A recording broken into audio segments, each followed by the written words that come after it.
केंद्र सरकारी कर्मचाऱ्यांसाठी मोठा बदल घडू शकतो. ऑल इंडिया NPS एम्प्लॉईज फेडरेशनने 8व्या वेतन आयोगासमोर 2 मोठ्या मागण्या ठेवल्या आहेत. पहिली म्हणजे NPS धारकांना जुन्या पेन्शन योजनेत जाण्याचा पर्याय आणि दुसरी म्हणजे शिक्षकांचे निवृत्त वय 60 वरून थेट 65 वर्षे करण्याची मागणी.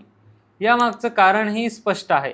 NPS बाजाराशी जोडलेली असल्यामुळे निवृत्तीच्या वेळी कमी पेन्शन मिळण्याची भीती व्यक्त केली जाते.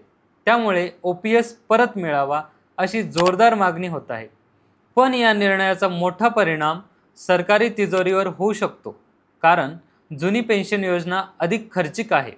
त्यामुळे आता सर्वांची नजर केंद्र सरकारच्या अंतिम निर्णयाकडे लागलेली आहे. जर या मागण्या मान्य झाल्या तर लाखो कर्मचाऱ्यांच्या आयुष्यात मोठा बदल होऊ शकतो. तुमच्या मते NPS ऐवजी जुनी पेन्शन परत येणं योग्य ठरेल का? की सरकारने सध्याचीच व्यवस्था ठेवावी? कमेंटमध्ये नक्की सांगा. आणि अशाच महत्त्वाच्या अपडेटसाठी त्याचं काय महाराष्ट्राला इंस्टाग्रामला फॉलो आणि यूट्यूबवर सबस्क्राईब करायला विसरू नका.